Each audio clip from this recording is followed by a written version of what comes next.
ये आकाशवाणी है। प्रस्तुत है कार्यक्रम सुर्खियों में। इसके अंतर्गत सुनिए सीरिया में बदलते हालात और पश्चिम एशिया पर इसके प्रभाव पर चर्चा।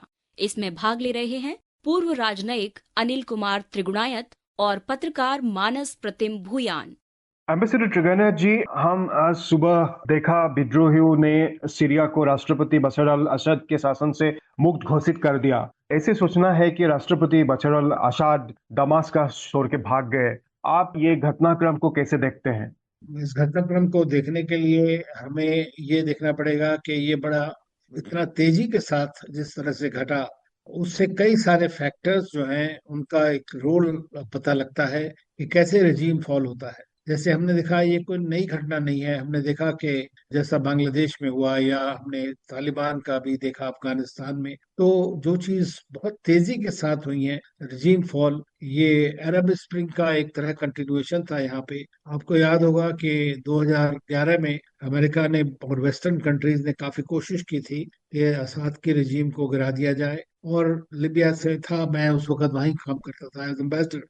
लिबिया से भी काफी फोर्सेस भेजी गई यहाँ लड़ने के लिए, लेकिन उस सब के बावजूद चूंकि रशिया का इंटरवेंशन था, सपोर्ट था, हमने देखा कि असाद बच गए और 10-12 साल और चलते रहे इस तरह से। तो 2015 से कम रशिया और ईरान का पूरा सपोर्ट इनको रहा है। लेकिन इस वक्त हमने देखा उसके बाद भी पूरा कंट्रोल जो था पूरे सीरिया के ऊपर असाद की फोर्सेस का नहीं था, क्योंकि नॉर्थ वेस्ट में ये जो ग्रुप है जिसको हयात तहरीर अल शाम बोलते हैं, HTS, और दूसरी तरफ सीरियन नेशनल आर्मी है जो वेस्ट में, नॉर्थ वेस्ट में है, या SDF फोर्सेस जो है, सीरियन डिफेंस फोर्सेस, इनके ग्रुप के अंडर में काफी हिस्सा है। बल्कि ऑयल जो प्रोड्यूसिंग एरियाज हैं वो भी उनके अंडर में थे। इस बीच में 90% से ज्यादा जो सीरियन लोग हैं वो पॉवर्टी लाइन के नीचे है, और 13 मिलियन से ज्यादा वो सीरियंस जो हैं वो जॉर्डन, लेबनान और टर्की में आश्रित बने हुए हैं, ऐसे रिफ्यूजीज हैं। हालत जो है वहां पर डे टू डे बड़ी खराब है। और इन पिछले 10-12 सालों में हमने देखा है कि असाद गवर्नमेंट ने कोशिश बिल्कुल नहीं की कि किस तरह से जो अपोजिशन ग्रुप्स हैं उनको मिलाया जाए या वहाँ की सिचुएशन को इम्प्रूव किया जाए। तो ये एक फैक्टर, एक बड़ा फैक्टर है जिसकी वजह से हमने देखा कि ये इतनी आसानी के साथ जो ये ग्रुप्स हैं ये मार्च करते हुए बड़े बड़े सिटीज जैसे अलेप्पो से इदलिब, अलेप्पो, हमा, होम्स एंड दमस्कस तक पहुंच गए, और प्रेसिडेंट बशर असद को वहां से भागना पड़ा। लेकिन प्राइम मिनिस्टर जो है वहां पर गाजी, उन्होंने कहा है कि वो जो नई गवर्नमेंट है उसका कोऑपरेट करेंगे और ट्रांजिशन पूरी तरह से करेंगे। तो अगर शांतिपूर्वक ढंग से ट्रांजिशन होता है तो एक अच्छा रहेगा वहां पर। अगर नहीं होता है तो एक सिविल वॉर फिर से शुरू हो जाएगा, जो पूरे रीजन के लिए भी काफी खतरनाक साबित हो सकता है। राजू ट्रिगानायत, आप पश्चिम एशिया पर कड़ी आप नजर रखते हैं। आपने वहां पे काम भी किया है as India's ambassador to Libya. ये जो असद शासन का पतन हुआ है, इनका असर समग्र वेस्ट एशिया में इनका क्या प्रभाव पड़ेगा? देखिए, कई तरह से प्रभाव पड़ सकता है। एक तो ये कि अभी ये देखना पड़ेगा कि किस तरह से ये आगे बढ़ते हैं, क्या ये एक स्टेबिलिटी ला पाते हैं। अगर सिविल वॉर रहेगा तो उसका नुकसान हर जगह होगा। दूसरी चीज ये है कि STS ग्रुप को हम देख रहे थे कि पहले आईसिस के साथ में इनके काफी घनिष्ठ संबंध थे, उसी का एक एक्सटर्नल पार्ट था। दूसरा, अलकायदा के साथ में काफी इनके वो रहे, फिर जमात उल नुसरा बना, फिर उन्होंने STS किया। लेकिन पिछले कुछ सालों से जब ये अपनी स्ट्रेंथ को बढ़ा रहे हैं तो वहां पर उन्होंने एक अपनी साल्वेशन गवर्नमेंट बनाई और गवर्न किया उसको नॉर्मल की तरह। तो मैं हो सकता है कि उनका यही मॉडल रहेगा जिसको वो इम्प्लीमेंट करना चाहते हैं। दूसरी चीज ये है कि अगर वो एक तरह से एक्सट्रीमिस्ट या terrorist kind of philosophy, ideology को लेकर आगे चलेंगे तो वो उसके लिए रीजन में बहुत बड़ा खतरा हो सकता है उस चीज का। और तीसरी चीज यह है कि ईरान जो सबसे ज्यादा इसमें लूज किया है, अगर ईरान फिर से उसको अपने आप को इम्पोज करने की कोशिश करेगा बाद में, या इसराइल ज्यादा आगे बढ़ने की कोशिश करता है गोलन हाइट्स में, तो भी रीजन काफी डिस्टेबलाइज हो सकता है। और उसके चलते हमें देख सकते हैं कि देखिए काफी जगह जगह जहां हमने देखा, कितनी भी जगहों में सीरियन फाइटर्स गए बहुत सारे लड़ने के लिए। और जो आईसिस वगैरह में भी दुनिया भर से Islamic group, Islamic fundamentalist groups आ गए। तो ये एक सबसे बड़ा खतरा है इस तरह की सिचुएशन में। और जैसा हमने देखा कि तालिबान के बारे में लोगों को लगा कि इस्लामिक ग्रुप जो है, टेररिस्ट ग्रुपों को जो दुनिया कुछ बोलते रहे, वो सक्सेसफुल हो सकते हैं, ऐसा ही हम यहाँ पर भी देख रहे हैं। तो ये एक चीज ऐसी है जिसको हमें पूरी तरह से वॉच करना पड़ेगा कि जाते आगे बढ़कर ये किस तरह से यहाँ पर सरकार आगे बनती है, या किस तरह की ग्रुपिंग्स आगे आती हैं, और किस तरह से इंटरनेशनल कम्युनिटी काम करती है। आज जैसे 8 देशों ने, गल्फ के सारे कंट्रीज ने और रशिया ने मिलकर के आह्वान किया है कि पॉलिटिकल कंसल्टेशन शुरू होने चाहिए ताकि एक स्मूथ ट्रांजिशन हो। तो देखिए किस तरह से ये सारे कंट्रीज सपोर्ट करते हैं, अगर वो इस बात से सहमत हैं कि जो हुआ है वो ठीक हुआ है। सर ट्रिगना जी, आपको आगे का जो पॉलिटिक्स सीरिया में आप क्या दिख रहा है? इनफैक्ट सीरिया का आगे का जो रास्ता होगा कैसा होगा? देखिए, अब ये कह नहीं सकते कि क्या होगा, ये बड़ा मुश्किल है इस बात को समझना, क्योंकि एक ग्रुप नहीं है वहाँ पे, बहुत सारे ग्रुप हैं। जैसे वहाँ पर सीरियन नेशनल आर्मी है, सीरियन डिफेंस फोर्सेस हैं, और ये HTS जिसको हयात तहरीर अल शाम कहते हैं, और भी कई सारे ग्रुप्स हैं जो साथ मिलकर लड़ रहे हैं डिफरेंट एरियाज में, और उन्होंने उसको अपना अपना एरिया कंट्रोल कर रखा है। अब उसके ऊपर डिपेंड करेगा कि कैसा होगा, या उनका आगे जाते हुए किस तरह की उनका बिहेवियर होगा। जैसे आज पता लगा है, अभी रिपोर्ट आई है कि ईरान की एम्बेसी के ऊपर अटैक हुआ है वहां पर। चाइना की एम्बेसी जो है वो भी है वहां पर। भारत ने भी अपने एम्बेसी के लोगों को और इंडियंस को बाहर निकलने की वो दी है।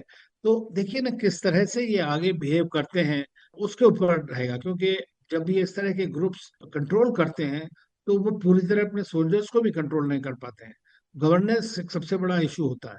तो ये जब तक कुछ दिनों में ही पता लगेगा कि किस तरह से ये आगे बढ़ पाते हैं, या क्या उनका आगे का प्लान है, किस तरह से इंस्टीट्यूशनल डेवलपमेंट हो सकता है।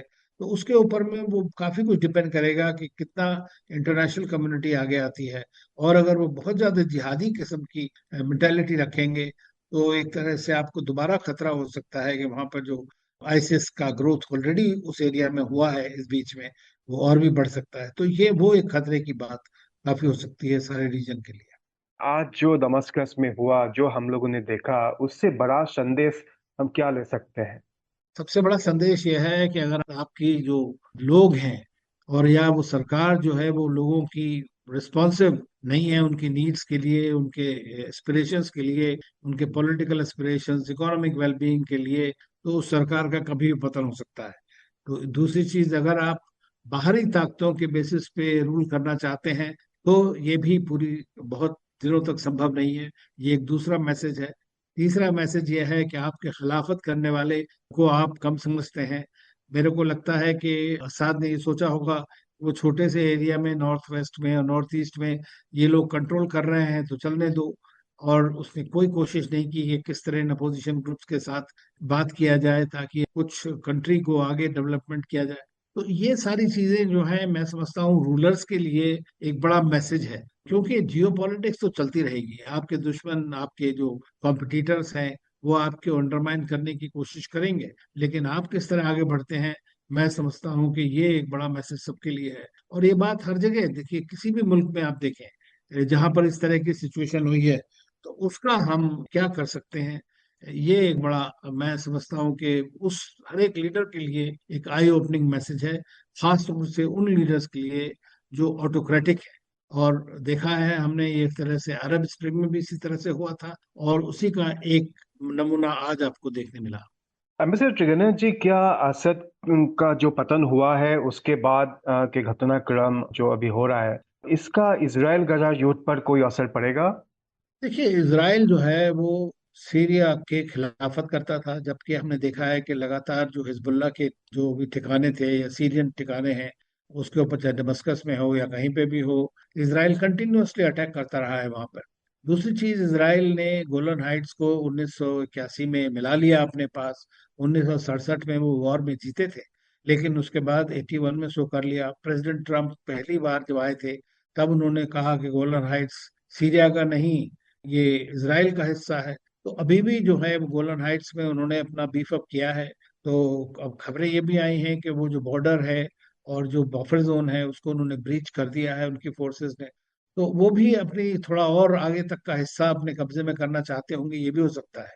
मेरा मानना ये है कि कोई भी गवर्नमेंट इस वक्त पावर में आएगी, वो इसराइल के साथ तब तक शायद अच्छा रिश्ता नहीं बना सकती जब तक कि गोलन हाइट्स और पैलेस्टीनियन इशू रिजॉल्व हो जाए। तो इसराइल के रिश्ते सीरिया के साथ ठीक होने में बड़ा मुश्किल है। सीरिया की जो स्थिति है, इसका क्षेत्रीय सुरक्षा और अर्थव्यवस्था पर संभावित असर क्या हो सकता है, क्या आपको लगता है? देखिए, सीरिया बहुत इम्पोर्टेंट कंट्री है, कनेक्टिविटी कॉरिडोर है, चाहे वो इराक हो, चाहे लेबनान हो, चाहे वो ईरान से जाना हो। तो वो एक तरह से इसका एक बहुत स्ट्रेटेजिक रोल है पूरे रीजन के अंदर। जॉर्डन नीचे एक दूसरा मुल्क है, वहां पर भी देखिए आप। तो एक सीरिया एक बहुत बड़ी पावर हुआ करती थी, अगर आपको याद होगा, इराक, सीरिया और इजिप्ट जब गल्फ कंट्रीज के ऊपर उभरने से पहले मेजर पावर्स यही कंट्रीज थे। फिर इनका पतन हुआ सबका, और उसके बाद अब हम देख रहे हैं कि गल्फ कंट्रीज ज्यादा पावरफुल हो गई हैं वहां पे। तो नेचुरली है कि आईसिस का जिस तरह से हुआ था लेवांत में, इराक और सीरिया के अंदर, आपने देखा कि किस तरह से सारी दुनिया को एक साथ लड़ना पड़ा। इसमें आखिर इसमें ईरान और रशिया और अमेरिका सब एक साथ लड़े, तब जाके कहीं वो उसको कर पाए। तो अगर ये जो ग्रुप एचटीएस है, जो उसकी फिलोसफी को, आईसिस की फिलोसफी को भी काफी हद तक मानता है और उसी से निकला है, उत्पन्न हुआ है, तो ये एक बहुत बड़ा चैलेंज रहेगा आगे जाते हुए। अगर ये बिल्कुल छोड़ करके सब कुछ अपने खाली सीरियन बनने की कोशिश करेंगे तो शायद डिफरेंट आउटकम होगा, लेकिन सिविल वॉर के चांसेस भी काफी हैं। और वही एक बड़ा खतरा है जो सबके लिए होगा। उससे क्या होगा कि और ज्यादा रिफ्यूजीज बाहर जाते हैं। अभी तो सब लोग बड़े खुश हैं और वो सोच रहे हैं कि ज्यादा से ज्यादा लोग वापस आ जाएंगे। जो 13 मिलियन सीरियन रिफ्यूजीज हैं टर्की में, लेबनान में और जॉर्डन के अंदर, तो वो सब वापस आना चाहते हैं। तो ये देखिए, देखना ये है कि किस तरह से सिचुएशन को जल्दी से जल्दी स्टेबलाइज कर पाती है नई सरकार। उसके ऊपर बहुत कुछ डिपेंड करेगा कि रीजनल आउटलुक क्या होगा उसका। इस समय हम ये देख रहे हैं कि ईरान का सबसे बड़ा लॉस रहा है असाद के जाने से, और रशिया को भी काफी हद तक इसका नुकसान हुआ है।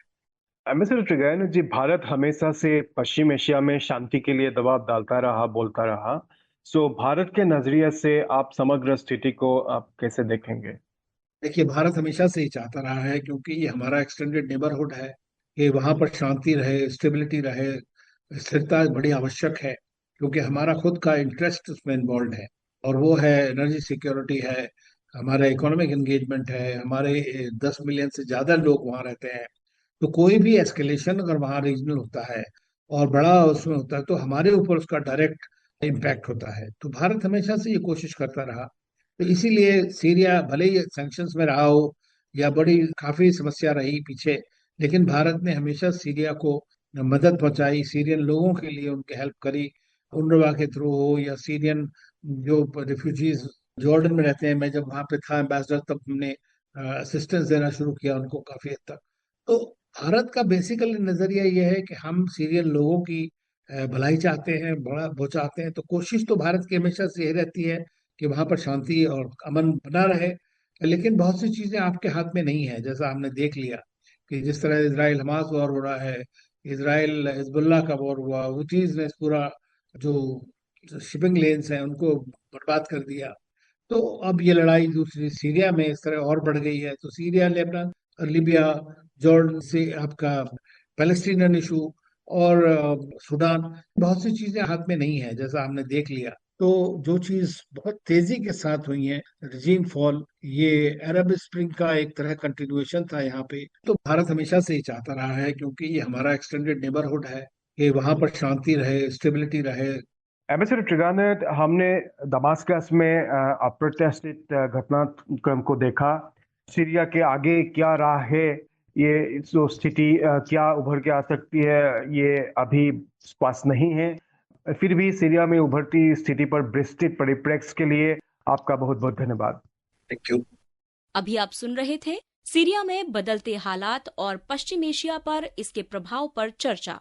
इसमें भाग ले रहे थे पूर्व राजनयिक अनिल कुमार त्रिगुणायत और पत्रकार मानस प्रतिम भूयान। ये कार्यक्रम आकाशवाणी के समाचार सेवा प्रभाग द्वारा प्रस्तुत किया गया। इसे आप हमारे mobile app news on AIR और YouTube channel news on AIR official पर भी सुन सकते हैं। इस कार्यक्रम के संबंध में अपनी प्रतिक्रिया आप हमें ईमेल या व्हाट्सएप के माध्यम से भेज सकते हैं। ईमेल का पता है airnsdtalks@gmail.com और व्हाट्सएप नंबर है 9289094044।